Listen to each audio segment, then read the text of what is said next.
Coming up on this episode of Discover Health Podcast.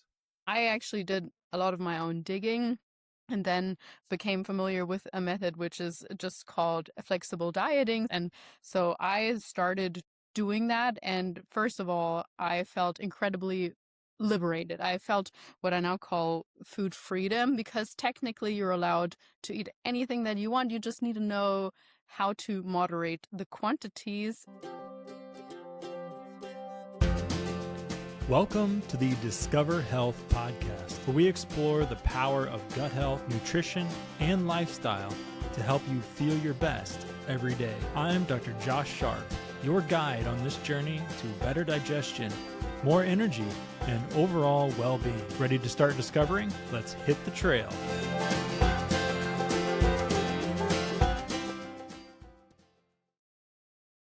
Welcome back to another episode of Discover Health Podcast. I'm your host, Dr. Joshua Sharp, and joining me today is Lisa Franz. She holds a master's in science in exercise science, health promotion, and nutrition, and she serves as the owner and head coach at Nutrition Coaching and Life, while also hosting the Nutrition and Life podcast. You can follow her and her work at Nutrition Coaching and Life on Instagram. Lisa works to empower clients to achieve sustainable fat loss, muscle building, and body recomposition without sacrificing the fun things, travel, social eating, and enjoyment of life. With over 7 years of coaching experience, helping more than 350 clients, Lisa emphasizes evidence-based strategies like nutritional periodization and maintaining metabolic health long-term. Lisa, thank you so much for joining me today. Thanks for having me, Joshua. I'm really excited to speak with you and your audience today. Yeah, I know that you have so much to offer in terms of nutrition, in terms of fitness, and so I can't wait to get into that. But before we do, I always like to figure out the why and the motivation behind what you're doing now. So if you could, tell us, what was it that got you interested in fitness and in health and nutrition to begin with? Absolutely. So I've always been fascinated by the human body and have enjoyed being physically active. But to be honest, from the point basically that I graduated from high school, was sort of struggling with what to eat, how to eat without gaining weight and while still traveling, being social, all the things that you mentioned. So I put myself through various restrictive diets to trial and error because I heard, okay, paleo is the latest thing. Oh, vegan is the latest thing. Low carb is the latest thing. So I just go through from one restrictive diet to another restrictive diet because believe it or not, while I was studying exercise science, health promotion, and nutrition, hardly anybody spoke about what it takes or how to eat in order to actually achieve the body and body composition that you want. Yes, of course, we were told certain things are healthier, other things are not so healthy.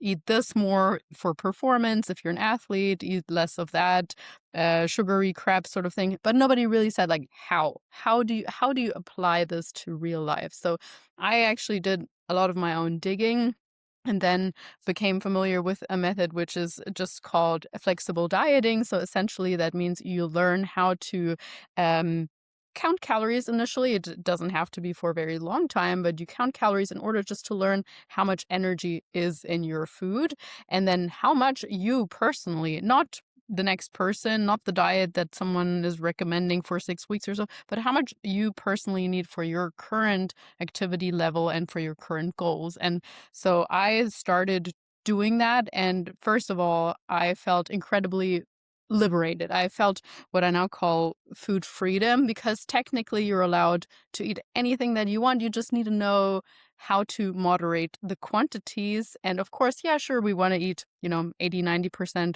whole foods, but generally speaking, it's also okay to have a piece of brownie or a few slices of pizza when you go out for date night or fit in a glass of wine from time to time. You just need to know how to work around that. And so once I experienced that personally, I was like, this is now my mission. I want to share this with as many people as possible because I just had something within me that told me we're not here on this earth to either just eat super restrictive and feel horrible in our bodies, but you know, travel and so on, like having a lifestyle that we like, but not necessarily the body that we like associated with that. And so I just really wanted to share that with as many people as I could, and then started working for another company or a company at first because I really wanted to learn to be the best possible coach I could be first without having to worry about client acquisition, marketing, all this kind of stuff. And then about a year and a half or two into my journey as a coach, I felt confident enough and knowledgeable enough to go out on my own. And so about 4.5 years ago, I started a nutrition coaching in life, and it's been an amazing journey since then. I as you mentioned, work with people all over the world just online. I'm actually in South America as we were chatting before we started recording. But yeah, I would say about half of my clients live in the US, and the rest are spread all across the globe, Dubai, Europe, Philippines, Australia. And I love meeting people from all walks of life and also learning more about their cultures. Honestly, with every client, I learn something new, even if it's from a country that I'm familiar with, or even more so, of course, if, let's say, how someone handles Ramadan fasting time in the Middle East. And wanting to lose weight at the same time. So it's really, really, really interesting. And I just love that connection all over the world. That's great. I love that you have the idea of flexible restraint and flexibility with dieting. I think that so often, especially here in the United States, as you mentioned, it's so easy to get bogged down and overwhelmed by all the different, diets and programs out there, diet programs, and this thing and that thing, and oh, all these things are bad for you and horrible for you, and it can be overwhelming. And unfortunately, so often when we try to completely cut out something, or when we try to completely restrain ourselves from eating a certain thing, it activates something in your brain that won't allow you to succeed. And in fact, it increases your desire for that thing. And so flexible restraint is something that's like I've come across recently and been studying about and learning about. And so I think it's such a great way to move forward, that you're not telling yourself no forever and for always. You're just using a common sense approach, like, okay, these foods are not all the time foods. I can have them, but just sometimes. And so that's such a great way to do things. So I love that. Yeah. And I honestly, just sorry to cut you off. I honestly feel like this ability to moderate things, it translates over into other areas of life. Also, at least that's what I've experienced and what my clients, at least many of them, have experienced too. Because you suddenly learn to move away from that all or nothing mindset that we carry with so many things. We go so extreme at work for a certain period of time, and then we experience burnout, and then we go really, really hard in the gym with this new 75 hard challenge, and then you get injured. And it's like, no, it's just telling you to listen a lot more to your body and to honor and respect signals and also desires that you have, but learning to stop in the moment. And I hear that so often. So, oh, when I have cookies at home, I can't stop. I need to eat them all. So I just don't have them at all. And that's, I respect that. I have been there too, but flexible restraint or moderation is something that can be practiced with every single little thing or every single day, essentially. We just need to take the right steps to get there. And of course, if we don't have any guidance or someone telling us how we can potentially get there, it can sometimes be a bit harder. I I totally agree. It's just like a muscle, right? If you want to build it up and, improve its functionality, you've got to exercise it. And I think self-control can be like that as well. Learning that and applying that, and, exercising your self-control muscles can be so powerful. Absolutely. Now, I know that you've spent some time here in the United States, and we've got so many struggles when it comes to food and food quality and processed food, but you grew up somewhere else. So share with us a little bit about your childhood and the struggles that you would see in where you grew up, and compare that to what we see here in the United States, if you would. Are the issues the same? Are they a little bit different? What are some of the similarities and contrasts there? Yeah, I think with globalization, unfortunately, fortunately, in some aspects, it's all becoming a little bit more similar to food availability and meal sizes in the US and also even here in Bolivia. Like, you can order anything from anywhere, from any app all the time. But as you mentioned, growing up 25, 30 years ago or so, very different. So I grew up in Germany, and what still persists to this day, thankfully, not quite to the same extent, but still, it's just a more active lifestyle. So we have a lot more bike paths. We have people just walk places more easily. Like you park somewhere, and then you might go to a cafe, and then you walk another kilometer, and you go shopping there, and then you walk another kilometer to do something different, and then you go back to your car. Whereas, for example, when I was in the US last time, I went to the gym in the morning and I said to my friend, I'm going to meet her at Starbucks after the gym. And I could literally see the Starbucks across the road and I wanted to walk there. And it was impossible. I even asked, I was like, is there a crosswalk somewhere? And they were like, no, you need to take your car. And then it took me 10 minutes because I had to do like a round thing around the highway because it was like a big highway to get there. And I was like, this is insane. Like this is just one example. I'm sure the listeners will know what I'm talking about. And that made me honestly very sad because of course it put such a huge barrier to people that really possibly want to live a healthier lifestyle. So I know many people, when they first start tracking their activity, maybe with an Apple Watch or Fitbit or something like that, and without being intentional about it, they only get about 1,000 steps a day because you only really move from your bed to the kitchen, to the car, to the office, and in reverse. And it's very, very difficult to get up to some healthier level of like 8 to 10,000 steps per day. So that's one thing that really stands out and stood out to me. And unfortunately, it doesn't seem like we're moving in the right direction in the US with that, unless you live maybe in New York City or California, so certain places where it might be a bit more walkable. But from what I have seen in the rest of the country, it unfortunately is not very walking conducive. Now, when it comes to other aspects that were different when I was growing up, in that time, like in the 90s or early 2000s, eating out was something that was special. So if we would go to a restaurant, that was maybe every 2 weeks, or let it be every week. That would have been a lot. If you go to somewhere, and we would never dream of ordering something in. It was just you go somewhere, you put on some nice clothes. It's usually for a certain occasion or something like that.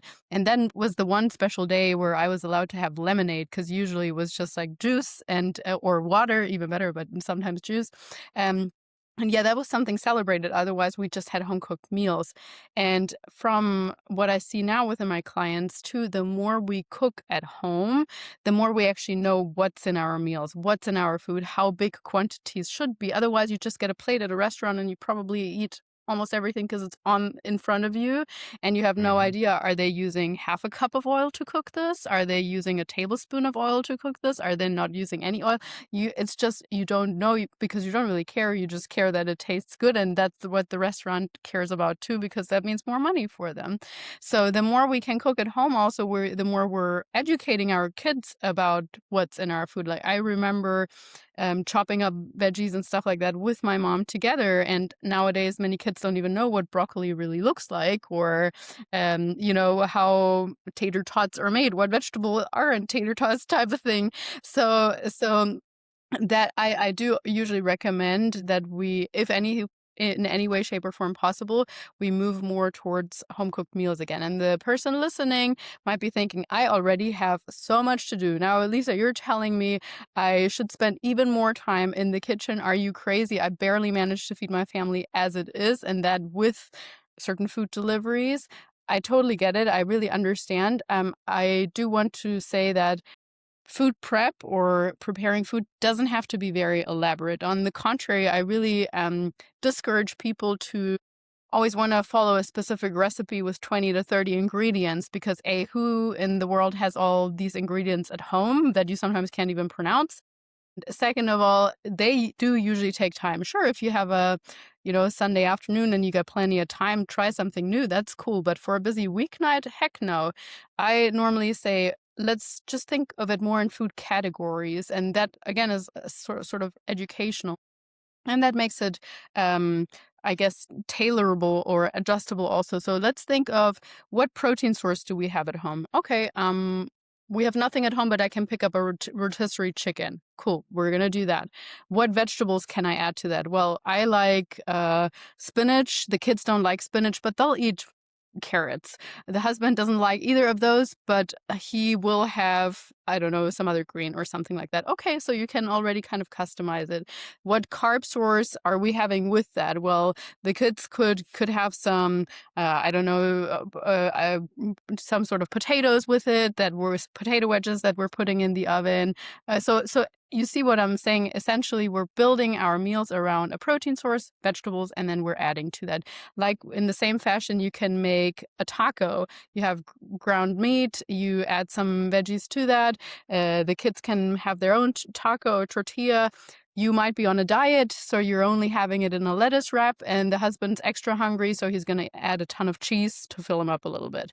So this is how you can actually have one meal for the entire family, customize it even for picky eaters in a certain way, and also customize it for your caloric needs, because the woman that's maybe 5'1" tall and hardly moves in the day and wants to lose weight does not have the same caloric requirements as her 6'4" husband, who is physically active during his manual labor job. So I think the more simple we can keep our meals during the week, the better. And quite often it starts with a bit of preparation. So if we are able to set time aside, maybe on a Sunday, or it can be a Thursday, whatever day you are able to carve out 15 to 30 minutes to plan out the week, the better, because it is those impulsive times when you get home from work and the kids are screaming because they're hungry and you haven't had time to do the shopping, and then you want to run down to the store or so.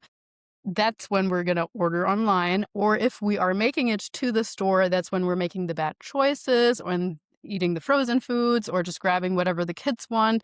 And really, if we have a little bit of a plan beforehand, it actually saves a lot of time and worry and thinking later on. So that is usually my recommendation when it comes to, like, during the day eating. Something that also saves a lot of time is just developing 2 to 3 sort of go-to meals. As if you're a busy mom, you might enjoy some overnight oats, and you can vary the type of protein powder in there, or type of yogurt that you put in there, the type of fruit you put in there. On the weekends, you might have some eggs or so, and you're just like varying between the two, but it doesn't take a lot of thinking requirement as a how to prepare that. If we're constantly every single day, for every single meal, asking ourselves, what am I craving? What do I feel like? That's so much extra mental energy and thinking that goes towards food that you could spend on work, could spend on creative time, could spend on family vacation, the things that actually bring joy to our life, and not the worry in terms of food, and then maybe even regret later on because we quote unquote chose the wrong thing.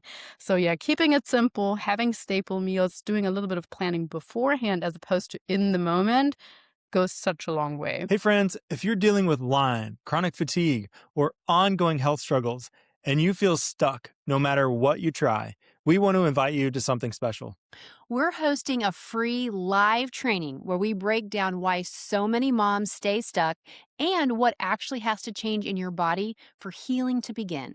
This is the same terrain-based approach that helped Ginger go from exhausted and overwhelmed To having energy again and living fully with our family. If that sounds like what you've been looking for, just scroll down and grab the registration link in the episode description. We'd love to see you there.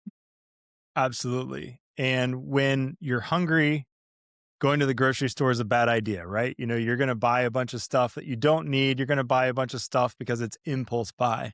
And so having a list and going to the grocery store pre-planned, you're going to be more successful at getting things that you actually want to eat. And so planning ahead can make a huge, huge difference. I hate to hear that, because planning, I don't know why it feels like such a painful activity for me. However, I thrive, when we plan ahead and whenever we take steps to be intentional about our eating and we take steps to be intentional about our lifestyle, that's when you have success. And so it doesn't have to be super difficult. In fact, you're making your life way easier by taking, like you said, just that little time to prepare. I think so many of my listeners are busy moms who have probably, like so many moms out there, tried different diet programs, different plans, like you mentioned, 70 whatever it was, 70 hard or 30 this or 45 this and boot camps and all these things, but yet they've struggled to maintain their results. Why do you think so many people regain weight after dieting? And what are some strategies that you might use with clients to help maintain long-term fat loss? Yeah, so those two questions I can almost put into one. So by pointing out what we do wrong and then saying how I would advise to do it differently.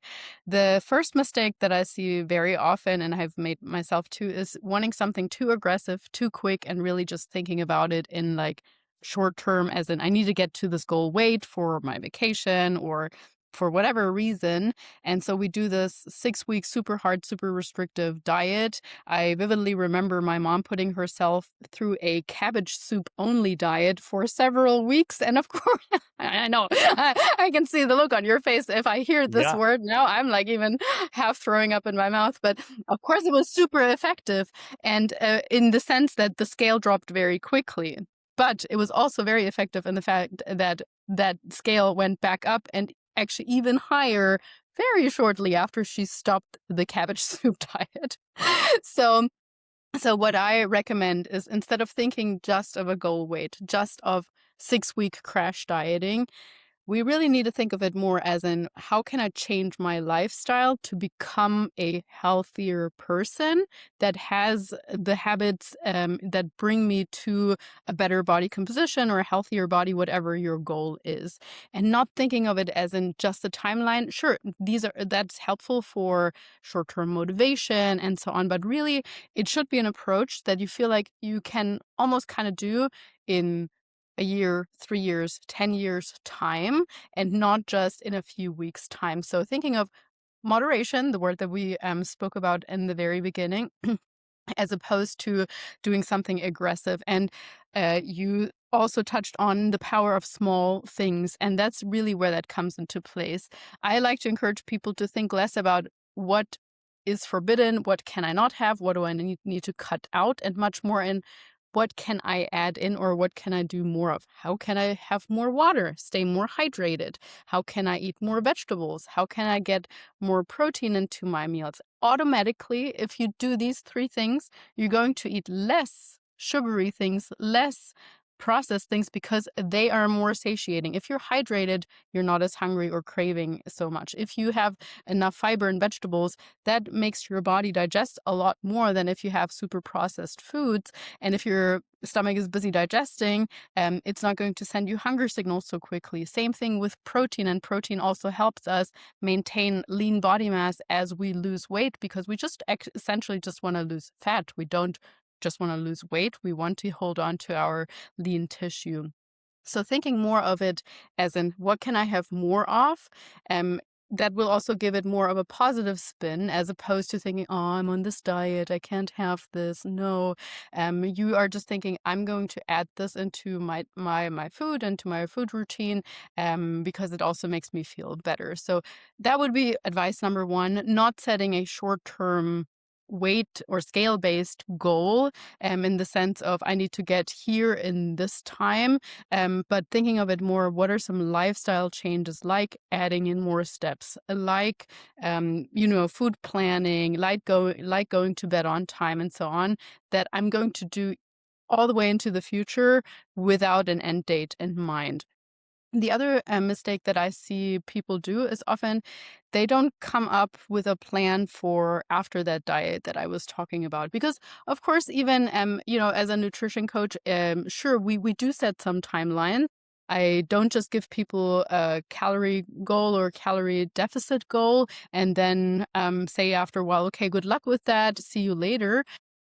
But even there, we say we do define a rough goal weight, or even just okay, we right now we're not focused on building muscle. Right now we are focusing on losing some body fat. So that means yes, we do need to be in a calorie deficit, so eating less than what the body needs. But then when we get to that place of where the person is, oh, I love how I look now, I'm super content, I still don't say see you later, bye. I then say, okay, that's great, but we need to add more food back in. Because if we just stay in this low calorie state, a couple of things happen. Of course, it's super unhealthy for the relationship with food. We're always afraid of having enough to eat. We're always going to be fearing certain foods that we maybe have limited a bit more. But on top of that, our metabolism also starts adapting to that. So what used to be your calorie deficit, what used to elicit weight loss, after a while, and I'm not talking like a week or two, I don't want to fearmonger, but after a few months of being there, your metabolism adapts to that and kind of goes into standby mode and does not burn as high on all cylinders as it should be. And that also affects your other hormones. It can really cause a long sort of downstream of issues later on, from sleep issues, libido, all of the kind of things. So it's super, super important that we do reverse out of the diet, which essentially just means we slowly and gradually, not from one day to another, because then, yes, you will gain the weight back if you just suddenly go back to intuitive eating.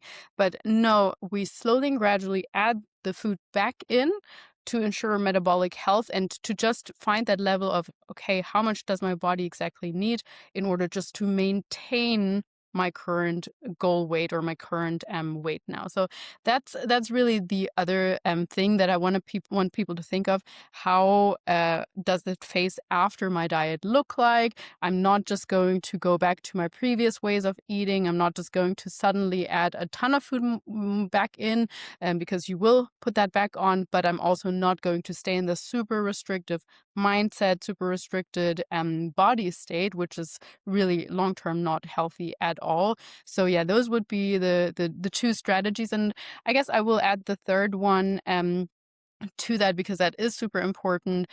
Along the way of your weight loss journeys, it is absolutely essential, crucial to address certain limiting beliefs or thoughts that you have carried around food for all this time. So, sure, again, you might lose a certain amount of weight with a diet that you have done in the past, maybe Weight Watchers or paleo or whatever it might be.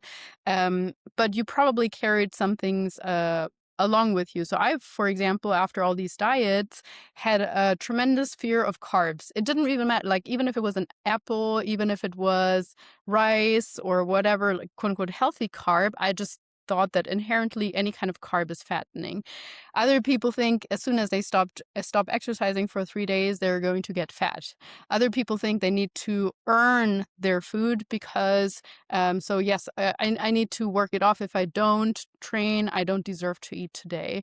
And so on and so forth. It really, really goes very deeply. Often, many of these beliefs also come from what we see in our moms. And thankfully, even though my mom did this horrible cabbage soup diet, thankfully, she never talked about her body in a negative way. But from many of the women that I work with, either they're told by their moms, like, oh, you're looking fat in this dress, you can't wear that, or you better be careful with all the sweets there, you're already super chubby, or the mom talks about her own body in a bad way.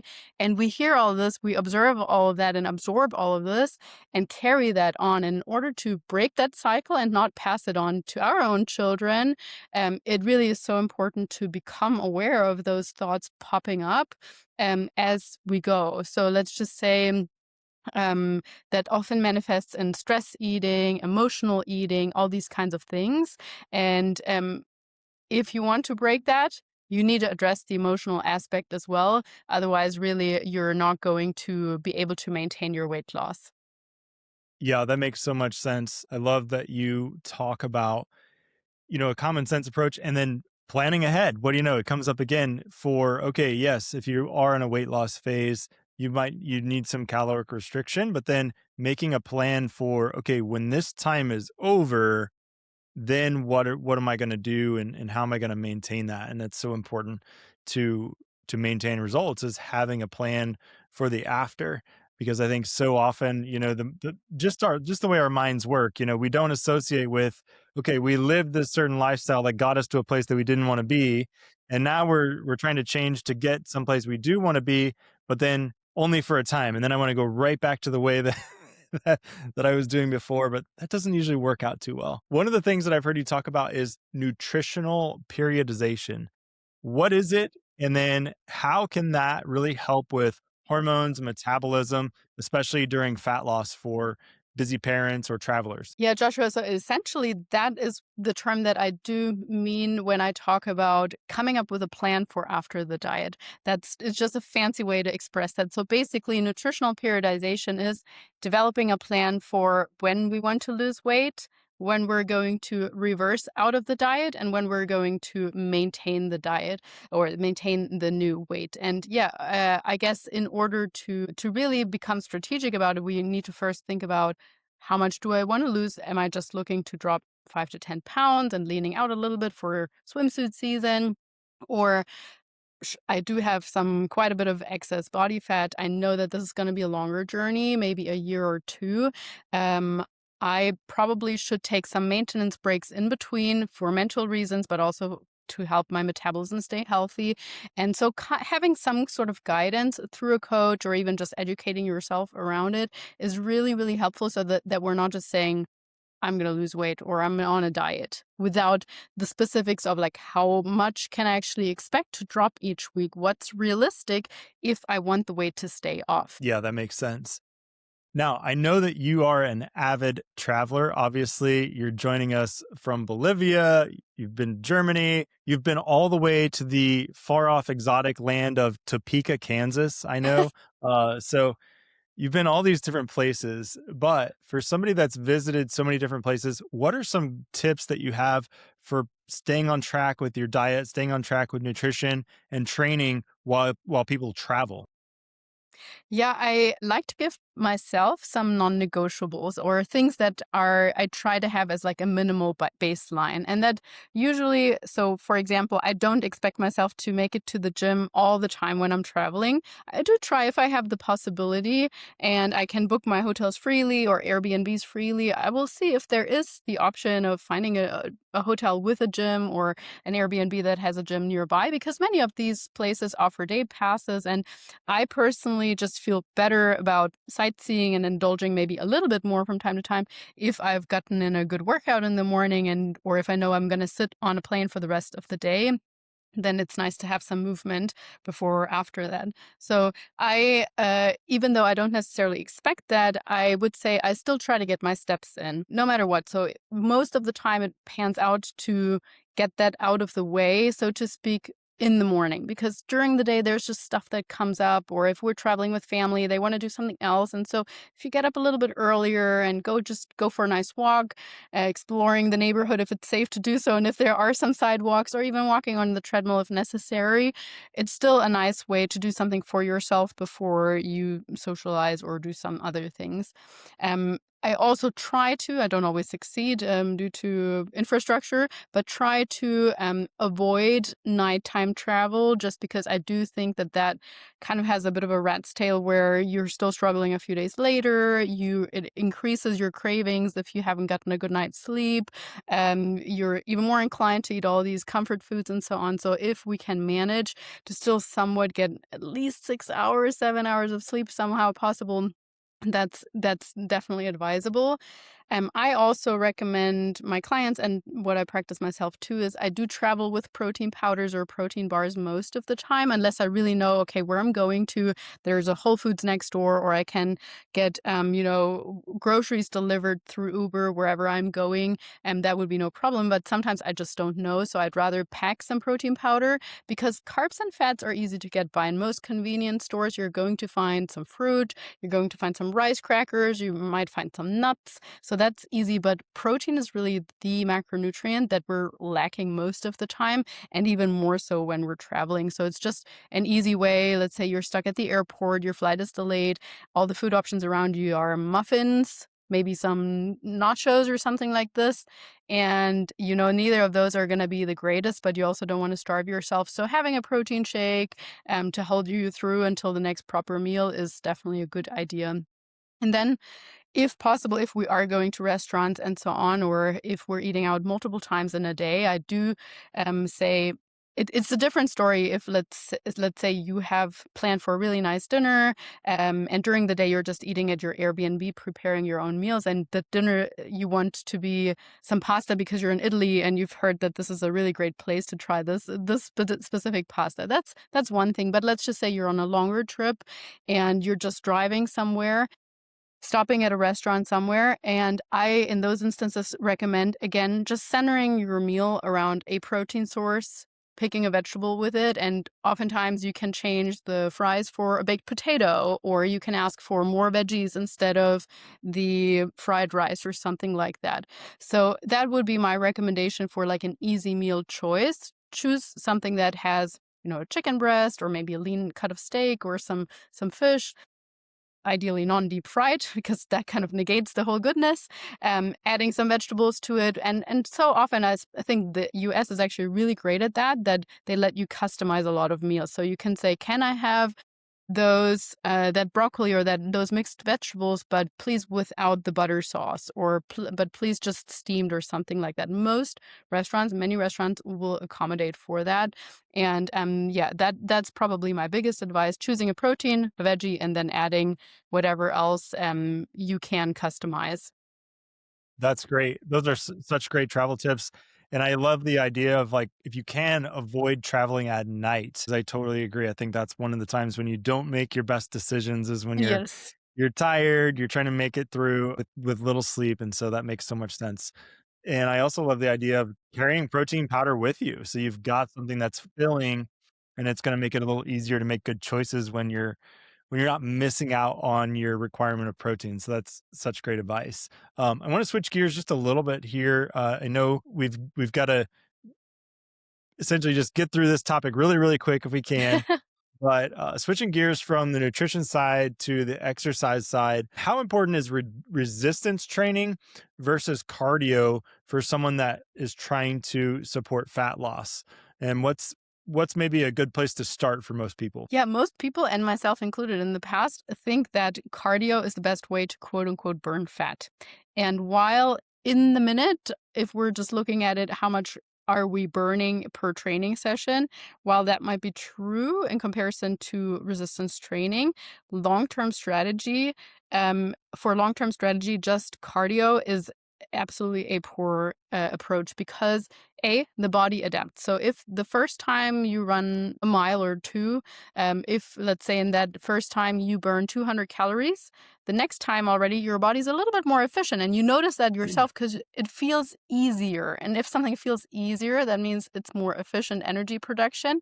And therefore, the 10th time you run these 2 miles, instead of burning 200 calories, you might only burn 130. And I mean, it's never going to be a zero equation, that's for sure, or a negative equation, that's for sure. But nonetheless, the body adapts. And the great thing with resistance training is we can increase the weights, we can increase the reps, we can mix it up. It's a lot more modifiable. And on top of that, and this is actually the bigger or most important benefit, aside from all the cognitive benefits that resistance training also has, and mood benefits and so on. But the great thing, once again, is it helps us retain or even build muscle mass. And while you might be thinking, I don't want to look bulky, I don't really care about having biceps, Lisa, I just want to see that certain number on the scale. As we age, really from the point sort of that we're 30 onwards, your body is going to work or operate on the notion of use it or lose it. So if you don't use certain muscles, your body is going to gradually, very gradually get rid of them. That leads to postural problems, that leads to, by the time we're 70 or even earlier, we can't carry our own groceries. We can't put up the suitcase overhead in the overhead cabins. We might not be able to carry our grandchildren around. So even just from a functional perspective, so important. But then also, if we're just looking at it aesthetically, most people, when they say they want to lose weight, they do think, I want to look shaped. I want to look quote unquote toned. I want to have a tight look. I want to look defined. And if we only use cardio or only the nutritional aspect, we're going to look like a smaller, more deflated version of ourselves. Yes, you might look better, and your health markers are probably still going to improve if you were obese or overweight beforehand, but you're not going to get that look that you really want. So there are so many reasons to be resistance training, and even just with 2, 3 sessions of 30, 45 minutes per week initially, we can already start seeing progress. And if you're listening to this and you might already be in your 60s or so, or even older, there is never a time where it's too late. There are studies that are literally showing that people that were 80, they started doing resistance training. In that case, it was literally just with their body weight, but still that's a form of resistance. They were just sitting down on a chair and getting back up, and they started building muscle. Of course, the magical combination here, or magical words almost, we should pair that with a sufficient protein consumption, because that is what is needed in order to build or retain that muscle. So long-term strategy for aesthetic purposes, resistance training, and for health purposes, resistance training, super, super important. And also, if we have more muscle mass, it actually helps our metabolism stay healthy. So 2 people, same weight, let's say both females are 150 pounds, and one of them has 30% body fat and the other one has 20% body fat. The one at 20% body fat, even if everything else, height and so on, is equated for, age is equated for, the one with 20% body fat, she's going to have a higher calorie expenditure per day while doing absolutely nothing, just sitting there, than the one with 30% body fat. So if we have a better or healthier body fat percentage, we're going to be able to eat more, which is what most people want, and look better essentially. So yes, just a few of so many reasons to be resistance training. Great advice. I think that so many people have become disillusioned with the idea of, exercising or dieting because they think, oh, I'm going to sign up for a half marathon, or I'm going to sign up for this, triathlon or something, and that's going to get me in shape. And yes, you do, you know, gain some benefits there, but in terms of body composition, in terms of fat loss, probably not the thing that you think it's going to be for getting you to your goal in terms of what you're looking like and boosting your metabolism and things like that. So, last question here. We've got so many moms out there that are listening, who are looking to get healthier body weight while balancing the stress of life, while balancing everything from taking care of kids to career and all the stuff. What is maybe your top 3 tips for busy moms who are looking to get a healthier, leaner body? First one would be to incorporate or let your kids be part of it. Let your kids be part of the active lifestyle. If you have a toddler, put them in the stroller, go with them around the block, even if it's freezing. I know the temperatures right now are crazy in the Midwest or in many places of the US, but still. Um, Let them watch or help while you're cooking, or tell them what you're grocery shopping. It's going to go a long way. And yes, very likely, especially if the kids are maybe a little bit older, you're going to meet some resistance at first. But just like the kids at first don't want to brush their teeth, just like you perhaps at first don't feel quote unquote motivated to work out, in the long run, you're going to benefit them. Or if you're not, working out with them or something like that, you taking the time for yourself to do something for you, and might seem selfish. Maybe someone is even going to say, Mom, but I want you to play with me right now. Why are you doing this? You used to always do that with me. Again, they're going to watch that long term, and you are becoming a role model for your teenage daughter or your teenage son or whatever, who remembers, hey, my mom was always an active mom. My mom could do 3 push-ups. My mom, like those are the things that stick, even if initially you need to put up some boundaries that might feel a little bit difficult to implement. So that would be point number 1. Point number 2 would be really starting small. I do want to highlight that once again, and thinking about the hydration, thinking about the having more vegetables, having more protein, getting a few more steps in, as opposed to just what can I not have, what do I need to cut out, and so on. And then the third point really also goes back to the preparation and the customization of simple things. I have unfortunately seen it so many times where poor moms or whoever is in charge are cooking 4 different meals, one for the teenager, one for the husband, one for themselves because they're on the diet, and one for the toddler. And it breaks my heart because it kind of signals to the kids, kid food is different than adult food. So they get the fish sticks and the fries and whatever, because somehow as a kid that's okay. But then suddenly, I don't know what age that is, suddenly it switches where you suddenly need to have vegetables. And, if we go about it in the right way, and if we maybe find your kid doesn't have to like all the vegetables, but if you can find 2 vegetables that they like, give that to them more often. Quote unquote, make them try some new things. And the more they get into that, the more they will get used to it. And at least then they can say they have tried what broccoli tastes like. And maybe they will say, oh, gross, I will never have that again. But at least they tried. So I would say really try to keep things more simple, plan a little bit ahead, and then customize, but have the base meal be the same. Pick 4 ingredients for a meal. It doesn't need to be 20, and let good be good enough sometimes. That's great advice. Lisa, thank you so much for joining us today, and thank you for sharing some of your wisdom and expertise with us. You can find Lisa at Nutrition Coaching and Life on Instagram. And you can also check out her website, www.nutritioncoachingandlife.com, to see what she's up to and see what resources she has available there. Thank you again so much for joining me Thank today. you for having me. It's been a true pleasure.